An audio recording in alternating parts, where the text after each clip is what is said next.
the demand. This means that, in fact, the point is that you have a tremendous stability, and we always have the amount of each technology that is needed in order to have the stability of the whole system. What happened in Spain is simply that we are, what in Europe, you're trying to make a system working with renewables, but with the rules of the game of the old-fashioned system, and that's why this is what happened. But what happened? What happened after the blackout in the Iberian Peninsula? It was very simple. The fossil fuels immediately said, "Oh, this was because they have a lot of solar energy," and it has nothing. At the end of the day, as it was expected, at the end of the day, all the studies that were all the analysis that were done proved that it has that solar energy has nothing to do with the blackout. It has to do with the fact that the fighting of different technologies and how the regulatory rules demand each of them to compete was not enough, because this is not the way that we can make a power system working. We have to think holistically that all the technologies should complement one to each other, and we need this tremendous definition of the picture on how the system should look like, and how we develop the investment in order to have this optimum definition of the complementarity of the technology. And this, which seems to be a technical minor issue, this is the main difference of everything. You can have hydro or you cannot have hydro. You can have more grids or less grids. You can have more batteries or less batteries. In our case, we don't need batteries at all. But the point is that you have to plan the expansion of the system, thinking that you're going to have a heavily reliable variable renewable sources in the system, because this is the cheapest option and the way you stabilize the cost of your electricity. And Uh, so, you are talking about the ideal scenarios when things are running the way how you were yeah, predicting them to run, but life isn't that simple. What do you absolutely. do when shit hits the storm and suddenly there is no wind and no solar for a couple of days because of whatever? So the hydro can take over fully with the This With uh, I mean, once again, I tell you once again, yes, hydro play a role in those moments. Of course they did, of course. But the important point is, once again, you have thermal power plants. We are not killing the thermal power plants. We are. If I tell you that we have 2% in a year of fossil electricity, is because in some moments in the year, in some days, 70% of electricity is fossil fuel. mhm. But this is for hours, not no more than No, no, hours. no. That's what I'm So, asking. So you so are still importing some gas, I sure, guess, yeah? sure. And the And point is, you have it stored somewhere in a case we will need it. Suddenly there is a spike, or better to say the drop, and we need to spike the fossil fuel energy, and the gas is yeah, there, and you just know. yeah, yeah. Okay. But it's very simple. When you are going to use fossil fuel only 2% of the time, integrated all over the year, only 2% of the time, no matter where the fuel is, no matter how much you pay for the fuel, because it's nothing. Hmm? At the end of the year, I mean, if in our case, we can use oil derivatives because it's the same. Oil derivatives are a commodity you can buy it wherever in the world Another you can. question I'm having, because you were actually implementing the system 20 years ago, roughly, yeah, or 18 or 50 years whatever. ago. Yeah, So yeah, I guess some parts of the system are outdated or are gonna be outdated shortly. So you will be replacing those parts with newer technology, which is, I imagine, even cheaper. As you yeah, were saying absolutely, that, so absolutely, actually the system will be cheaper and cheaper and cheaper as the future comes. Yeah. So you in absolutely. Uruguay, you are welcoming the future, I Yeah, yeah. guess. Yeah. Absolutely, absolutely. Because now we have, for example, we have much more wind than solar. Because when we began that, wind energy was much cheaper than solar energy. So that's why we have long-term contracts with paying for wind, but we're not paying that much. I mean, our contracts are about 6 euro cents per kilowatt hour. It's not that much. This was because we created the appropriate condition for the market to compete, and there was a strong competition. That's why we succeeded to sharply decrease cost at that time. Today, solar are cheaper. So for sure in the future, we're going to replace wind, old-fashioned wind by solar, and this is going to decrease cost. So, and if we are introducing more wind, it's going to be cheaper than the wind that we have today. So, in fact, yes, future will be much better for us because technology costs are decreasing and decreasing. Mhm. And the question is, could we avoid this 1-2% of fossil fuels that we have in the mix? Yes, we could. But doing what? Adding batteries. And so if we add batteries, we could be perhaps 99.8%, let's say, of renewables. But this is not the best for us because today, replacing this last 1% of fossil fuel by batteries should be more expensive. So what we have is the optimum uh, technology complementarity No, between no, solar. no, no. Compared with all the other countries, we are just Of fine. course, Yeah. of course. The I mean, question I have about the installations as such. So, what were the strategies? Are you installing solar on the roofs, or do you have some solar no, farms? Or no. you did centralized installation that the government was centralizing those s- solars or winds, or was it just a kind of collaboration between the local governments and some cities are kind of running their own electricity production, or what was the approach? I, Was it all from the yeah, bottom or from the up, better to say, or also some of the bottom, or the normal citizens were buying the solars from themselves, or it how did you was set it up? all of this at the same time. But when you have a government which is taking the lead, everything changes. Hmm. Let me tell you, for example, the difference between what is going on, what happened in Uruguay and what is going on in Pakistan today. Okay? What happened in Uruguay? In Uruguay, we opened the floor for the participation of solar rooftop. And so what is called behind the meter, behind the electricity meter, the household install its own generation capacity. This is open. And this has been open for since 2010, for the last 16 Did years. the Okay? household get some subsidies, or did they have to buy No, the solars them own? no, there were some subsidies, yes, but this was not the most important point. I mean, the part was, is this more interesting for you to install your own solar roof system, or at the same time, the utility run auctions in order to have a global competition, to have long-term contracts, take or pay based contract with the utility. And so going to a larger scale with tens of megawatts or hundreds of megawatts, of course, the cost per megawatt and the cost for kilowatt hour is lower if you do it at larger scale than if you do it in your solar rooftop, okay?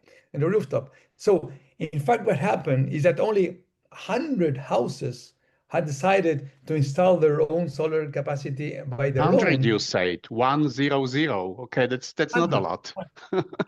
Hundreds, because for the large majority of houses, it was better just to pay the bill, which is 99% renewable. So it's not even a reason, an environmental reason to do that, rather than installing your rooftop and whatever, have all the difficulties.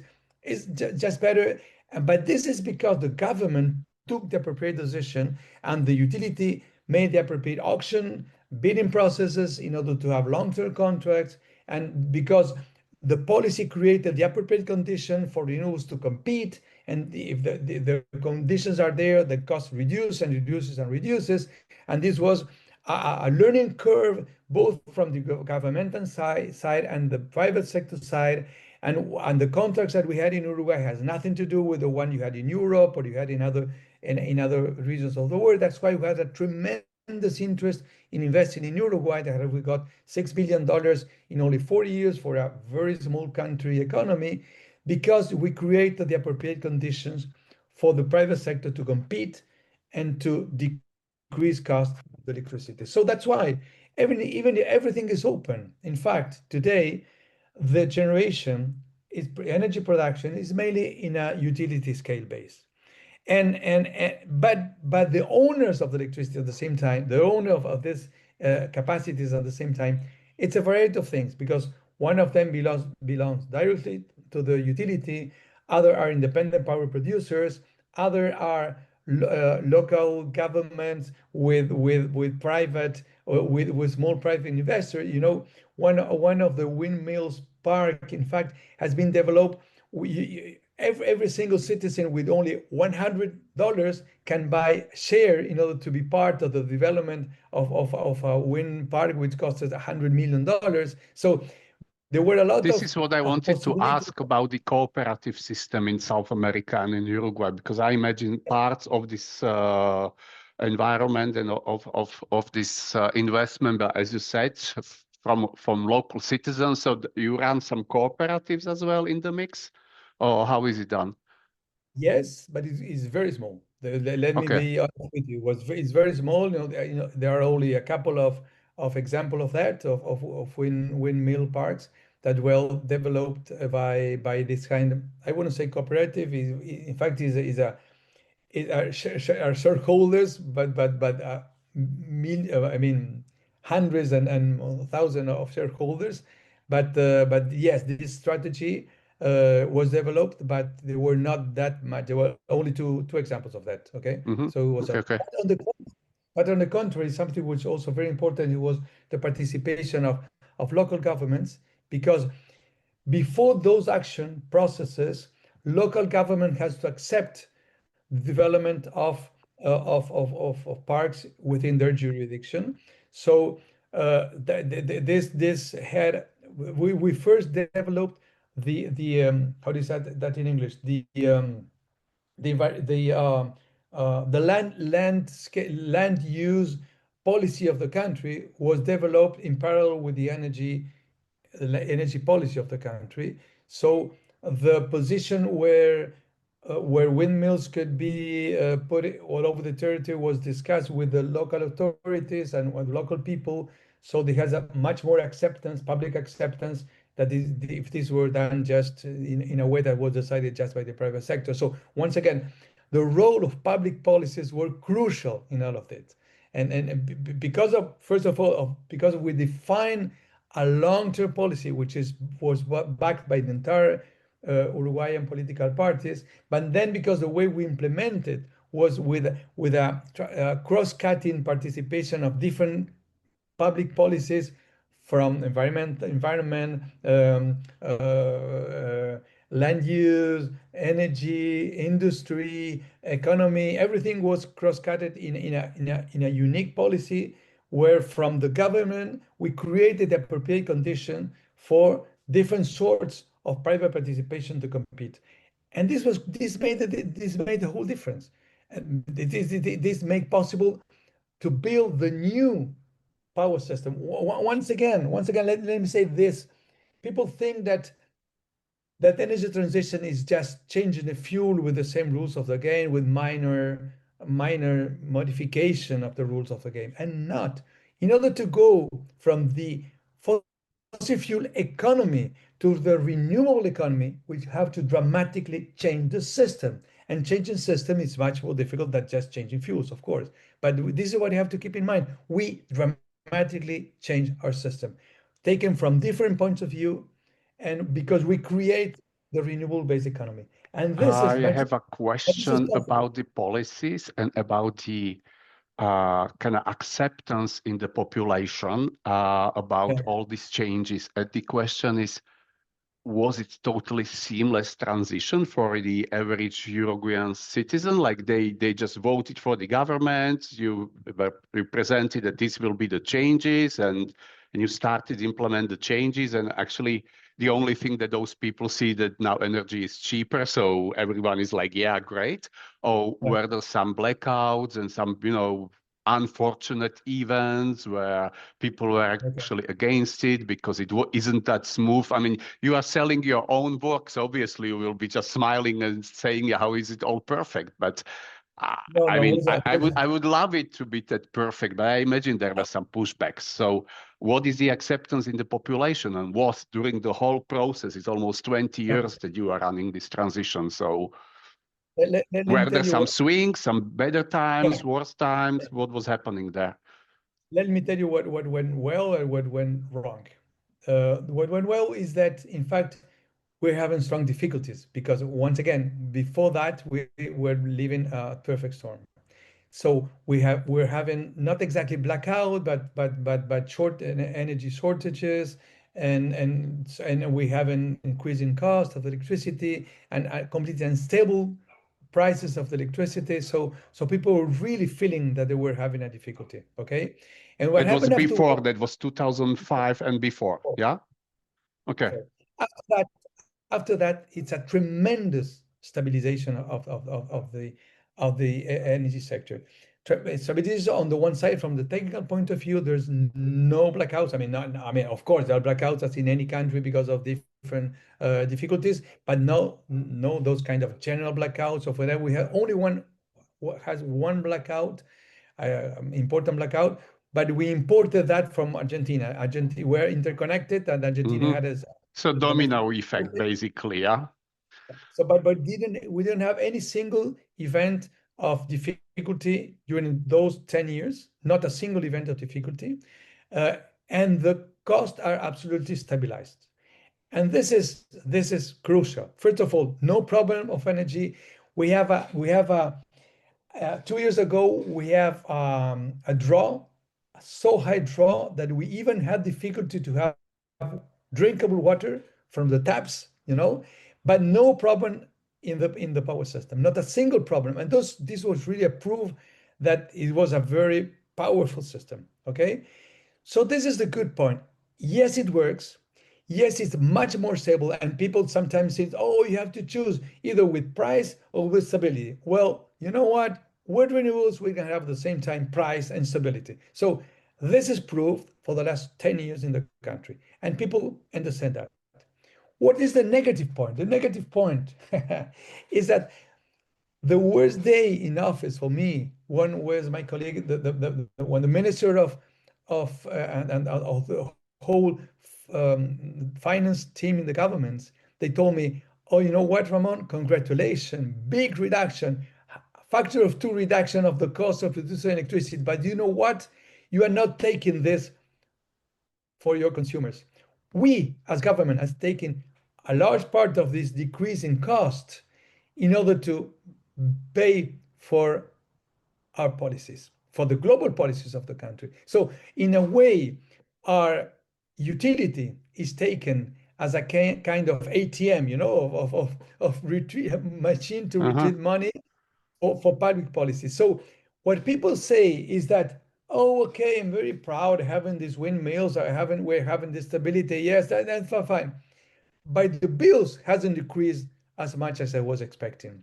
And this is because of not because of the energy policy, but because of the economy policy. And on top of that, there's a second difficulty, two second difficulties. Yeah, but this wasn't really a difficulty. It was a political decision not to give it to the Yeah, consumer, yeah, but save the yeah. money and implement some different programs. So like everyone is winning. Yeah, the money is there. You are not Good. saving it on the people. Yeah, it took me a time to accept it because I was expecting to decrease the bills, but I understood that because of this, the country will have in better policy, better education policy, health policy, or whatever because of this. And there's a 1% of the GDP which is going from the utility at the end of the day, from the power consuming, from the electricity consuming, 1% of the GDP is going from the power consuming to the public policies in general, to the No, government it's a itself. So lot. it's a large amount of money. It's a large amount of money. But then there's a second difficulty. The second difficulty is more uh, uh, people perception that has been used politically. What is this used perception? What happened in Uruguay at the same time is that the economy has grown, and the power purchase of the salaries has grown tremendously. So people now are using much more electricity because they're installing air conditioning, they're having electric cars. So the consumption of electricity in households has increased. So people pay more for the electricity because they're using more electricity.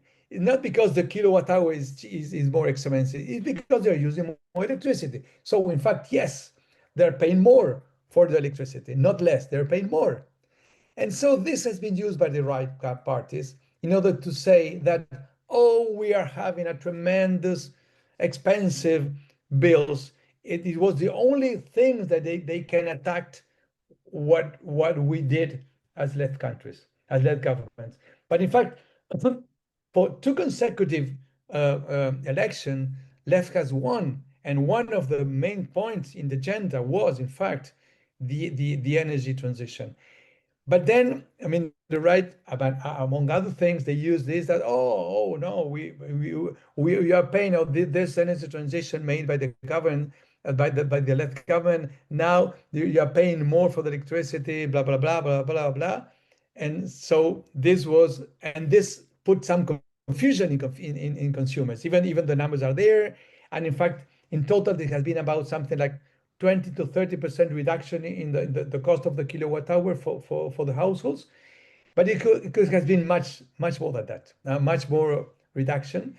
So what is people's perception today? People's perception is, I'm very proud that we are leading the world in this, and for a small country, this is something that makes me proud. But I would like to pay much less for my electricity.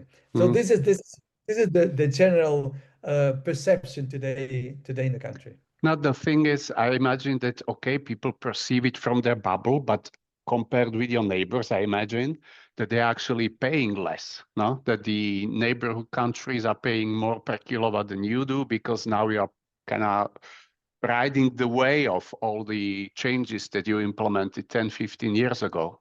And now with the swings in the fossil fuel prices, that the scissors, the differences between the prices compared with your neighbors are, I guess, significantly bigger, I imagine. Tell me. No, because, for example, Argentina is subsidizing the electricity, heavily subsidizing by as much as $20 billion per year subsidy. Hmm. And Paraguay is having 100% hydropower electricity, which has already, and the dams has been paid back since a long time ago. Hmm. So for different reasons, if we compare just bill with bill, kilowatt hour price by kilowatt hour price, country by country, is not that less Okay, expensive. okay. And if you are putting 1% of the GDP transfer from the utility to the government, it's impossible to have that. We're doing the opposite. I mean, other countries are subsidizing. We are taking money Mm-hmm. from utility.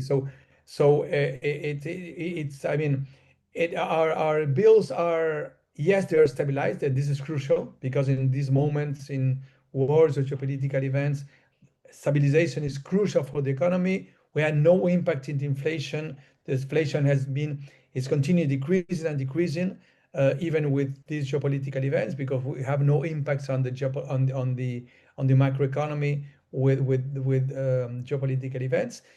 But we are still having a not so low electricity costs compared to our two more neighbors.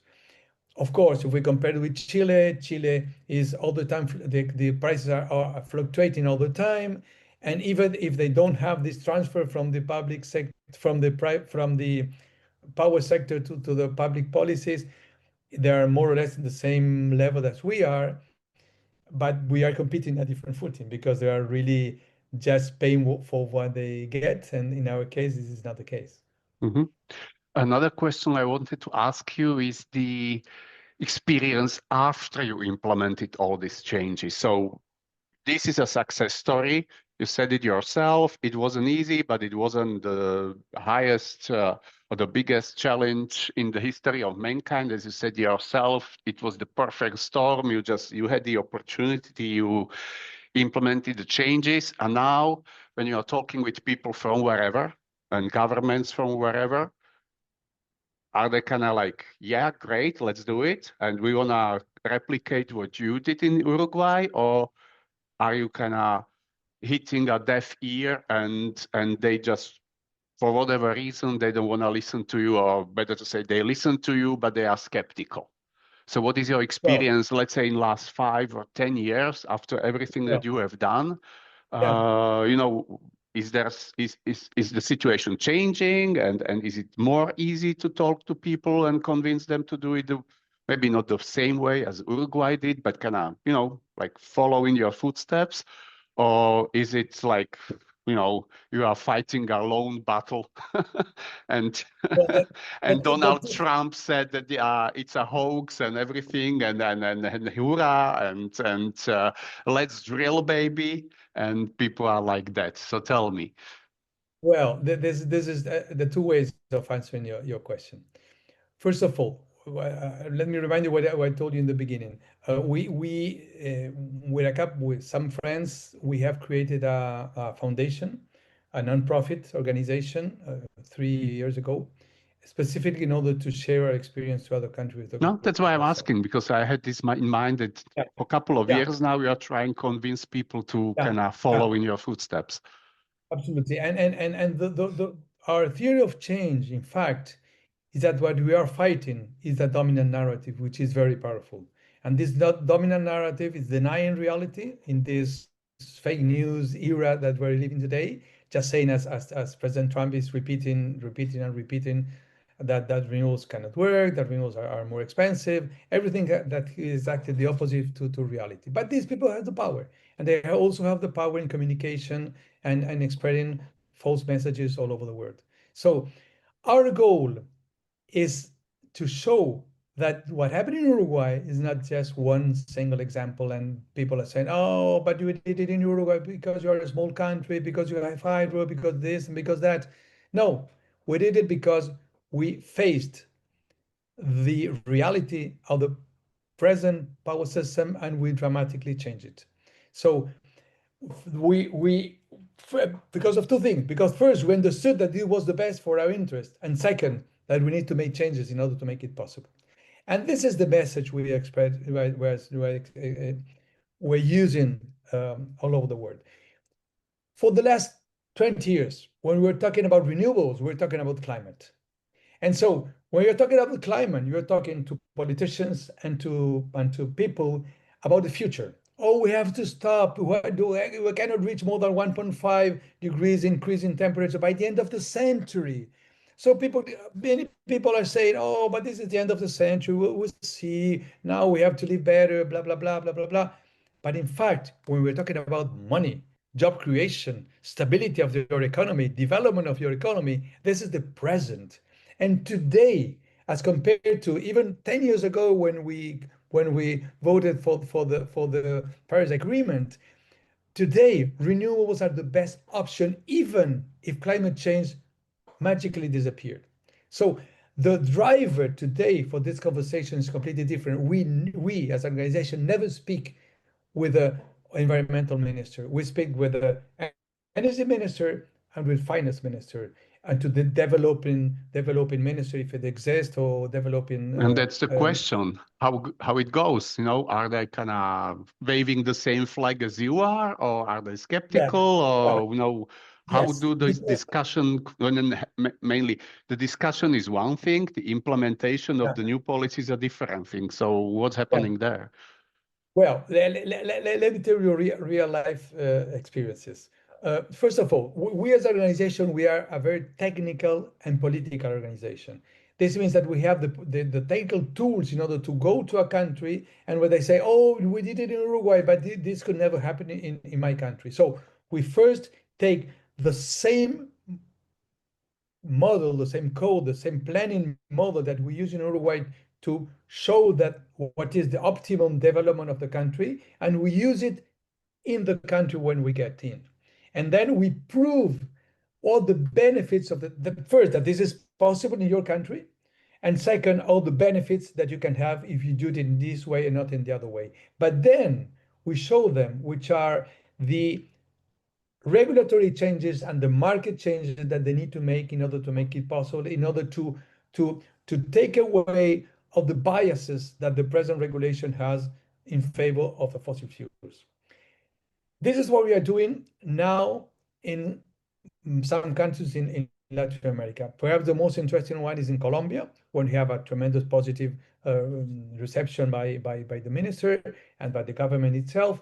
And so we have run the model within the Colombian conditions, working with the system operator, with the system regulator, with the ministry, with the private sector, and we have shown that Colombia can be 95 to 96% renewables. They can stop using their coal power plant. And doing that, they will decrease by 53% the cost of producing electricity.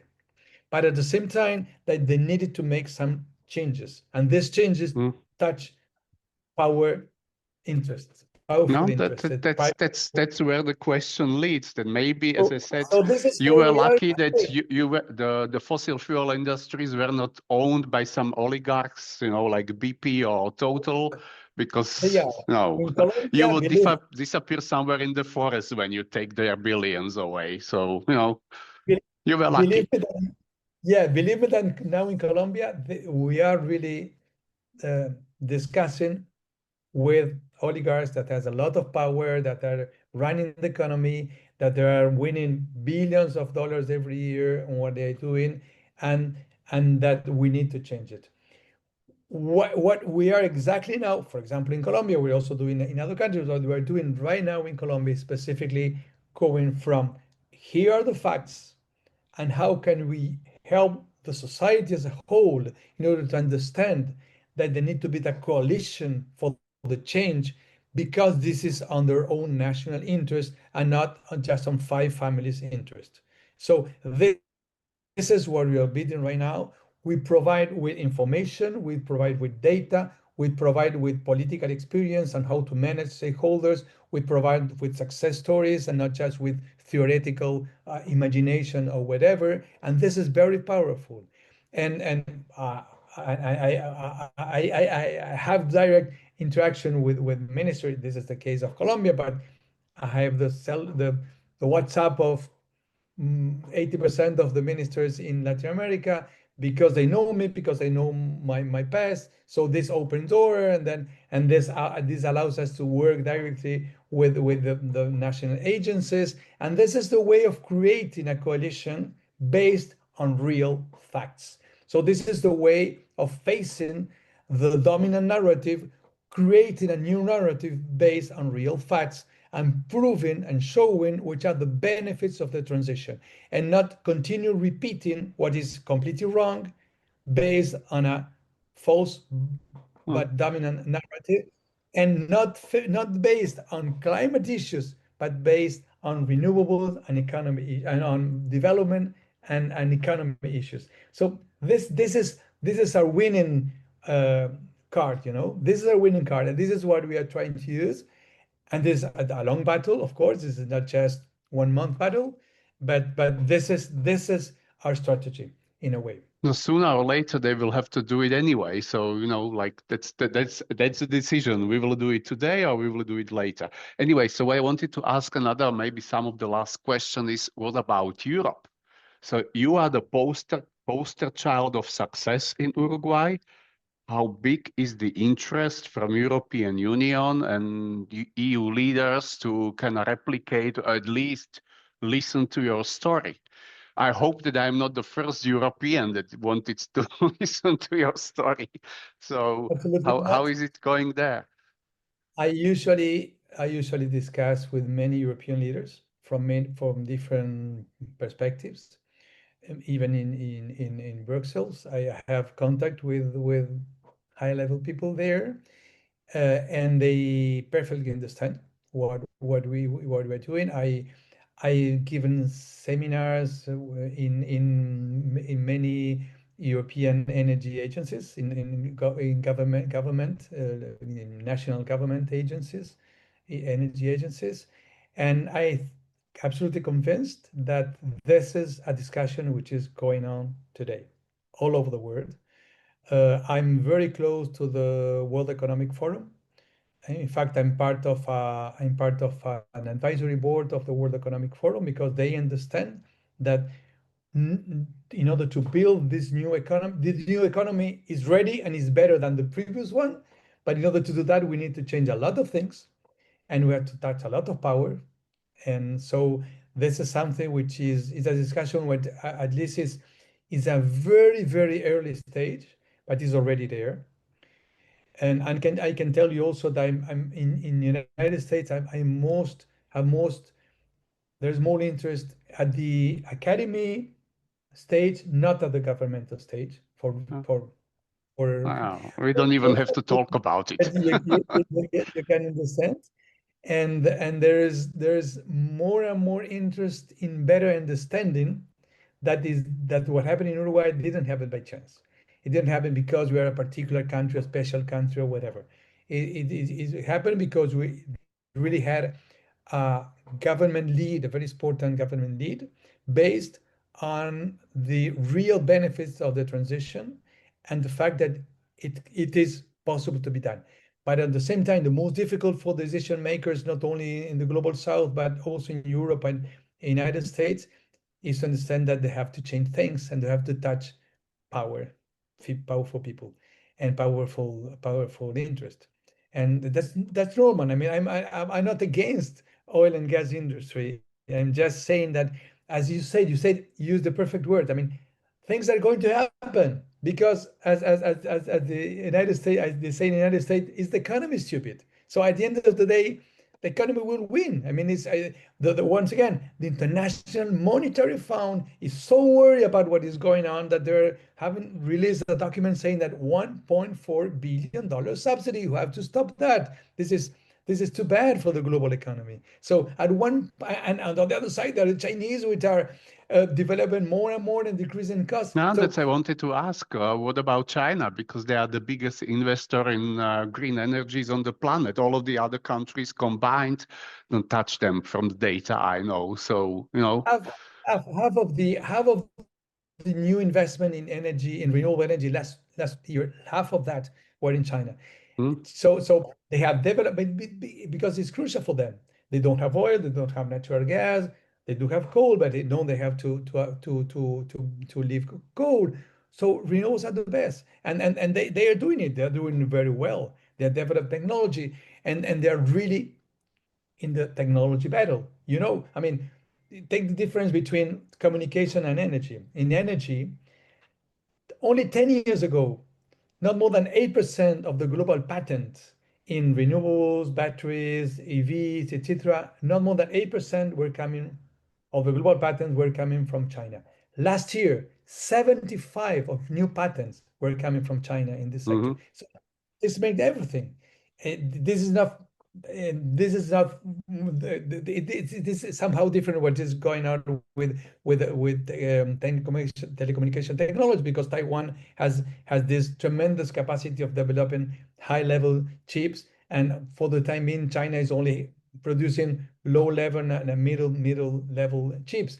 But in the energy sector, they're ready. They have developed not only the technology, but also the decreasing costs of having a tremendous um, production capacity to feed all the world with that. So this is the future. I mean, Mm. so once again, as you said, this is going to happen in the good way or in the bad way, but this is going to happen because this is the economy. This is ready. I mean, they're ready to deliver, and all the is not the technology problem. All the technology problem has been solved. All the economy problem has been solved. Is a political decision. Mm. So, and what you haven't today in Europe, and not only Europe, also in the States and other countries, there's this stupid confrontation between left and right. Left saying transition, right saying fossil fuels, and this is stupid because it has nothing to do with left and right.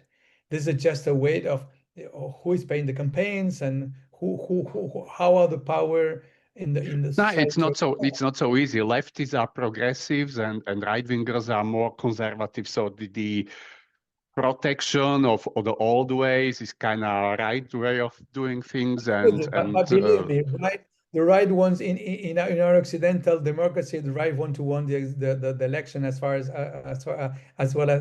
the left. And if people understand that the way of decreasing costs, stabilizing costs, No, and that's improving that's that's a the economy. problem with the framing that it shouldn't be about environmental standards or whatnot, but it should be about your money and your pocket. When you save the money, then even the biggest right winger on the planet will say, "Yeah, well, Let's let's stop let's talking do about it. money. Yeah, I want to save money and spend it on something else." No. Let's be pragmatic. Let's play President Trump game. He wants to talk about economy. He wants to talk about stability. Let's talk about economy and stability, and I will win. Let's Mm, talk his language, and we will win. mm.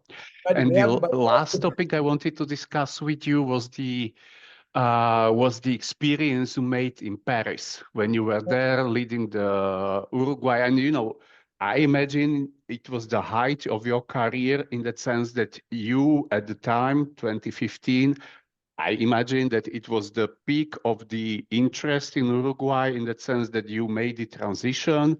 You were kind of riding the way of success. You circumvent and just manage to kind of bring it forward and implement the changes.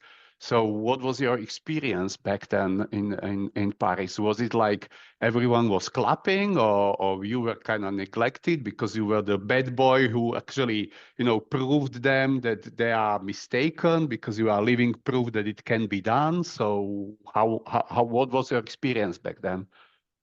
well, two things. One good and one bad. The good thing is that yes, the interest of what happened in Uruguay all over the world is increasing and increasing.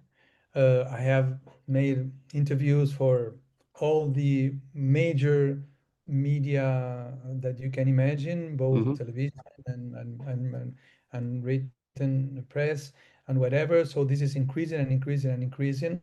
And in many of those places, yes, I'm like a rock star. I'm arriving there. Everybody want to take a selfie with me and whatever you want. Yes, this is happening. I have some videos that have more than a million vision in social media. But but this Here is the it bad. comes. But what? But people think that in the COPs and in the climate discussions, we are talking about how to do it better, how to take good examples, and what can we understand from countries that have succeeded to do it. It has nothing to do with what is happening in those discussions. Those discussions are just about how to put a comma here and there, and it's face out or face down, or this kind of just uh, political and this kind of discussion has nothing to do with really building the changes. So this is why, for example, I think that the discussion which is going on will go on April in Santa Marta in Colombia is very interesting because for the first time, yes, governments are going to meet in order to discuss how to phase out fossil fuels and to phase in renewables. So we're really beginning to South discuss about American government or all government or what kind of meeting is Colombia. it? It's led by Colombia and by the Netherlands, and Okay. it's supposed to participate all countries represented in United Nations. Okay. Okay. Um, Cool. Cool. but for example, in my case, it was much you were saying, well, the zenith of my career or whatever. It was not the case. I mean, this was not the case. The most important was, for example, in participation, even the chairman of the Council of IRENA, which is the International Renewable Energy Agency, which is based in Abu Dhabi, by the way. And I've been the chairman of the council there a couple of times, just 1 year before, a couple of years before Paris. And this is the place where we discuss how to face in, how to deal with the transition, how to make the transition possible from the governmental side. That's why now I'm taking this part of being the third sector, the civil society, the foundation, nonprofit, because I have much more freedom. Because now I can talk with governments, with the opposition, with the academy, with the private sector, with other civil society organizations. So I can go to all the different actors and stakeholders in a society in order to create coalition for the change. And this is what we need right now in order to discuss with everybody all over the world, to prove what the reality is. That success stories are there, and then that by chance is because we were we could make the changes necessary. I understand it's much more difficult to make changes in the United States and or in Colombia, because there you need to really face very stronger interest. But the way is the truth. The way is the just to show the examples and What to I show. always say, someone had to be the first one. So you were the first one. Someone is the lucky one, yeah, that the door opened in your country because of the reasons that we were discussing. And on the other hand, for 10, 15 years, you are the living proof that it's working because, well, it is. So no one can really deny that. So, and that leads to the last question I wanted to ask. How do you perceive today and the future? I mean, the pushback from the right-wing lobby or fossil lobby obviously is huge. Well, we alluded a little bit to what's happening in the United States, and they are outside of the Paris Agreement and whatnot, and we will see whether they will be even having the elections in few months. So it's really a dictatorship on steroids, what is happening there. And because it's still the biggest economy on the planet, at least seen from some macroeconomic data perspective, it's not the smallest player. So, when the shift in the discourse is Yeah. happening to the other direction, then how you see the future and what are you encountering for pushbacks nowadays? Like what's going Well, on and what will happen? let me answer with an example that I just mentioned rapidly, but I didn't explain on that, which is what happened in Pakistan. Pakistan is very interesting because in Pakistan, there are very strong interest against the change. But what happened? They are very close to China, and so there, as there were no changes driven by governments and by utilities, and they were still using fossil fuels. What happened is that people began to buy solar panels in China. They imported them, and then there is an incredible amount of households having solar rooftop behind the meter. And so what happened? Because of this high production of electricity in households, the demand of the utility has decreased so sharply that they are now facing economic difficulties. And they have gone from 74% of use of coal to only 11% of use of coal, because they don't need that coal, because it has been replaced by people, because of the economy is the best for them. Huh? So then now there's a tremendous mess because they have technical problems, and they have companies which are in bankrupt and whatever. So the point is that transition is going to happen in the good way or in the bad way. If government understand what is going on today, and the transition is already the best decision at the national level, even if climate change didn't exist. As soon as the government understand that, the better it will be for their own national interest. And so, I mean, once again, is the economy stupid? Things are going to happen for Yeah, the well, in the it's not so easy because so, obviously it's the so, so, economy, so, but so, but but so, so, US is giving us the example that so, some so, so, people want so. to And suffer, US and pay more. And US, yes, and US has abandoned all the global organization had to do some to do with climate, or with transition, or with whatever has to do in this direction, which is against fossil fuel. This is true, and at the same time, they remain in organization that they can imagine they can control. For example, what is going on in IEA, which is the International Energy Agency, which is based in Paris, which is the the largest economy, Western largest economy, energy decisions. They have forced this organization in order to reconsider a scenario that was abandoned in order to increase the share of fossil fuels for the future, and they have pushed to abandon the transition zero scenario that the agency was developing. So they're really pushing hard, very, very hard in this direction. But the point is that the economy at the end of the day is going to win. It's impossible. Once again, that's why I'm repeating. I think a tremendous, tremendous information is the fact that internationally monetary fund is worried about the subsidies to the fossil fuel. This is the beginning of the end, because at the end of the day, the money controls everything. So at the end of the day, the fact that the IMF is worried about that is beginning to show that the continuation that this this this market decision, this economy development cannot continue. It's not. I mean, destroying the nature has a cost for the development of the economy. And no matter who is going to rule the world, nothing wants to rule a world which economy is going down. So this is happening because there are very strong interests, of course. But those people will have to understand, and they already are, that this is they can continue that for a small amount of time. I don't know if transition is going to happen in 2030, 2040, and 2050. I don't know that. But for sure it will happen because you cannot continue sustaining what is going today. Okay. Well, Ramon, 2 hours in, so it was very nice discussion. Thank you very much for your time. And well, wish you all the best. And mainly, I hope that as many Europeans as possible will kind of take the lessons from your country because you showed us the way. You showed us that it can be done and looks like a success story. So enjoy it. Yeah. And thank you very much.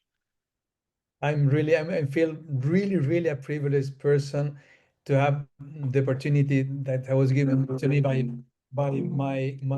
my president, two consecutive president, three consecutive president, in fact, and having the possibility of leading this transition, having all the support I have.